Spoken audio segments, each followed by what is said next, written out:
and welcome here to TalkFCB, and welcome back to the channel here today, guys, where yes, we do have, would you believe it, another injury problem has struck Barca. And this one is, again, it's damaging. You know, it's very, very damaging indeed. One of our most important players, if not our most important player, Pedri, is out. We are going to be discussing that in today's video. But not only that, we're going to be having a look at our form in October. Not only about the now, though, comparing it to last season, the results are quite damning.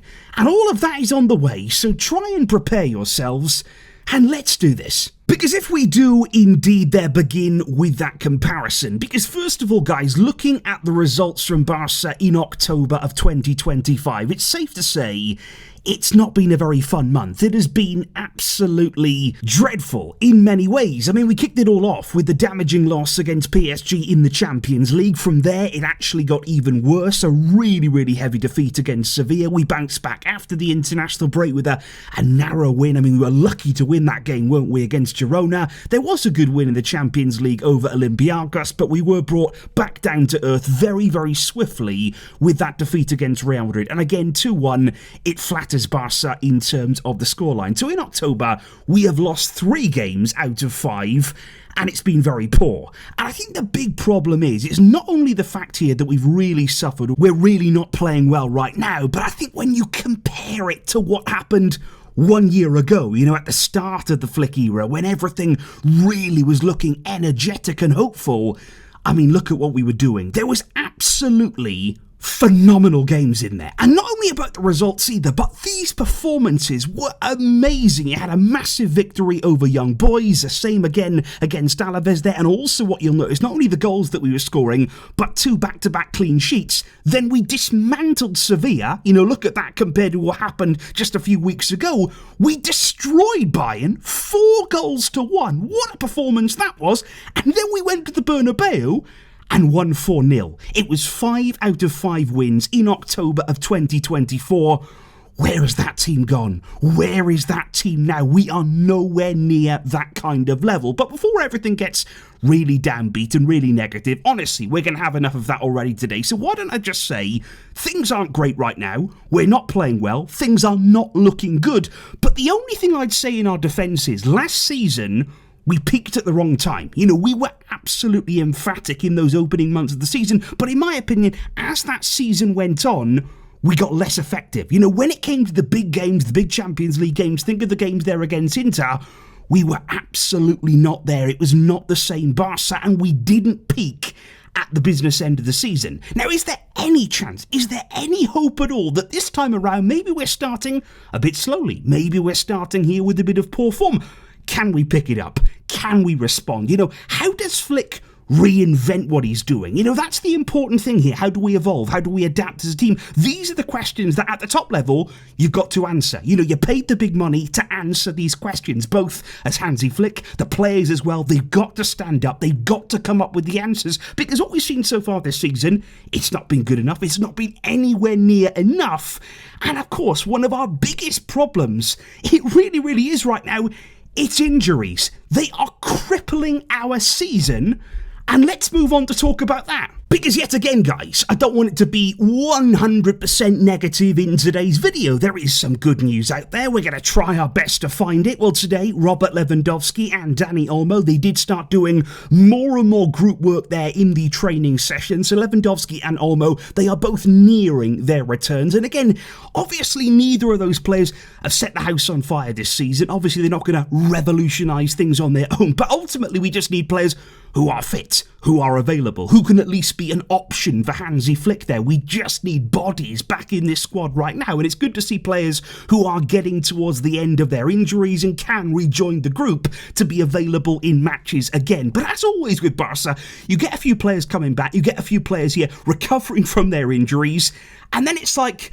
okay, who's going to be ruled out? We're going to have somebody, aren't we? We can't have everybody back at the same time. Somebody is going to get injured, and today, that player is Pedri. Now, of all the players, I mean, you don't really want anybody to get injured. You don't really want any Barca player to be suffering. But of all the players, Pedri would be the one where you're thinking, please no, please no. And to be fair, he's really avoided this well, for a long, long time now. For somebody who suffered with injuries, several seasons ago, he was injured all the time. He's been doing really, really well at keeping himself fit. He's played so many matches, but in some ways, didn't it kind of feel inevitable? The way that we've been playing him, he has played 53 consecutive games. And that dates back to last season now with club, with country. He last had a rest on a match day back in January. It's been that long right now. He has played 72 out of the 73 games that we've played under Hansi Flick so far. He is an ever-present in the Spanish national team.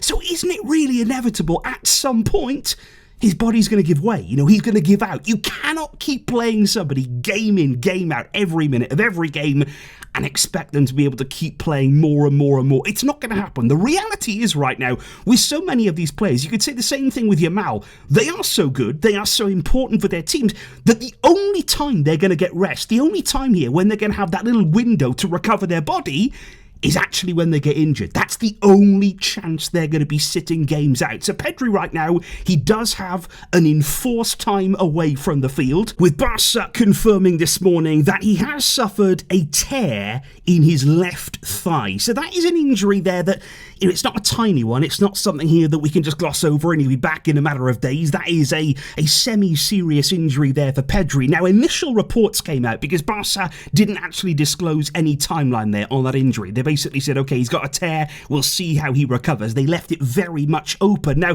initially we heard in the media, it's going to be around 5 weeks of action there. They expected that to be a pretty lengthy layoff for Pedri. Now, as time is going on, that estimate, it's coming down a bit. We're hearing maybe it might be 3 weeks out now for Pedri, maybe 4 weeks, depending on that recovery. So it all depends really on how he's going to do in these weeks to come. But what we know right now is he's definitely out of Elche. Now, we knew that anyway at the weekend because he was already suspended following that red card against Real Madrid. Isn't it funny, guys, that with everything that went on in that game, all the scenes that we saw at the end, the one player that got a red, it was Pedri. I mean, that is absolutely ridiculous. But yeah, anyway, he was going to miss the game against Elche anyway. He will also miss the game against Club Brugge in the Champions League next week, and he will miss Celta Vigo away, which might be a bit of a tricky game there in La Liga. It has proven that way in the past. So several games there that we will be without Pedri. What you would have to say, like we said already, he's always there for Flick. He has been since he arrived. So seeing here a Hansi Flick team, a Hansi Flick midfield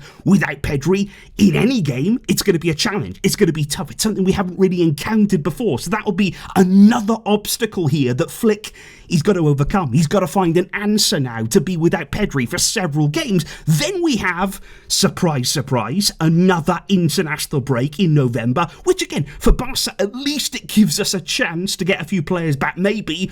But how many more are we going to lose on that international break? That's another question. And it's also then not only about when Pedri is set to come back, but it's about getting back up to speed again. Because even looking here at Yamal, he still isn't the same. He's not the same there since he spent that time out injured. He hasn't quite got back up to speed yet. And of course, after this next international break, then we have Athletic Club, tough game in La Liga. And after that, it's Chelsea in the Champions League, and that's another really important game there, away at Stamford Bridge. Will Pedri be back by that game, and will he be ready for it? Will he be back into that top gear? Because, yeah, it's been a tough season with so many injuries, and every injury that comes our way, it seems to be to a key player. It's not just about losing squad players here, losing players who are rotational players. These are important pieces of the team, and it is going to be interesting to see how Flick responds to Pedri's absence. What are we going to do in that midfield? How do we overcome these problems?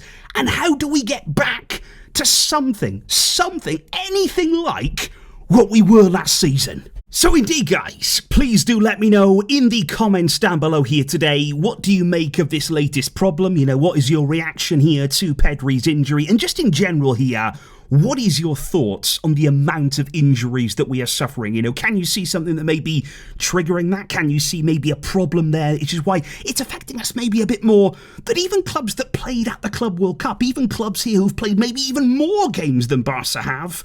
Why are we being hit the hardest? Is it something to do with the style of play? Is it the setup? Is it the training? Is it the preparation? All of these things have to be considered, but please please do let me know your thoughts right now in the comments down below, and I will see you soon with more updates to come, but hopefully no more injury updates. I will catch you then, guys. Thank you indeed for the support, but until next time, as always, Vejka, El Barça.